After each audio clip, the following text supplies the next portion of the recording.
കനത്ത മഴയിൽ നിറഞ്ഞൊഴുകി അതിരപ്പള്ളി വെള്ളച്ചാട്ടം. കഴിഞ്ഞ 2 ദിവസമായി മേഖലയിൽ കനത്ത മഴയാണ് ലഭിക്കുന്നത്. പെരിങ്ങൽകുത്ത് ഡാമിന്റെ സ്പിൽവേയിലൂടെ വെള്ളം പുറത്തേക്ക് ഒഴുക്കുന്നുമുണ്ട്.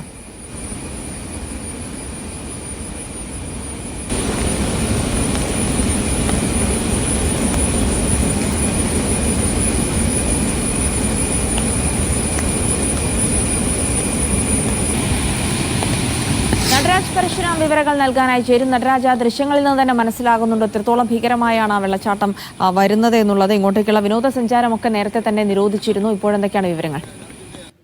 പെരിങ്ങൽകുത്ത് ഡാമിന്റെ സൂയിസ് വാൾവിലൂടെ കഴിഞ്ഞ ദിവസം മുതൽ വെള്ളം തുറന്നു വിടുന്നുണ്ട്. പെരിങ്ങൽകുത്തിൽ റെഡ് അലർട്ട് കഴിഞ്ഞ ദിവസം പ്രഖ്യാപിച്ചു. പിന്നീടും ജലനിരപ്പ് തുറന്ന സാഹചര്യത്തിലാണ് വെള്ളം തുറന്നു വിട്ടത്.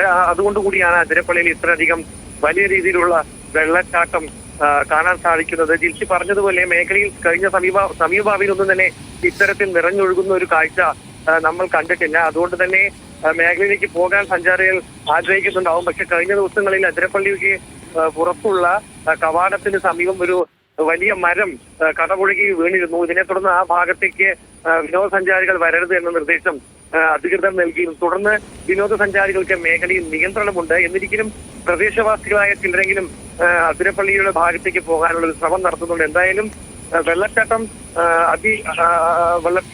വളരെ കൂടുതലായി വരുന്ന ദൃശ്യങ്ങൾ എന്തായാലും ഇന്നാണ് പുറത്തു വന്നിരിക്കുന്നത്. ജില്ലയിൽ മറ്റു ഭാഗങ്ങളിലും മഴ വലിയ രീതിയിൽ പെയ്യുന്നുണ്ട്. അതുകൊണ്ട് തന്നെ പല സ്ഥലത്തും നാശനഷ്ടങ്ങളും കൂടുതലാണ്. ശരി, നടരാജ് പരശുരാമാണ് വിവരങ്ങൾ നൽകിയത്.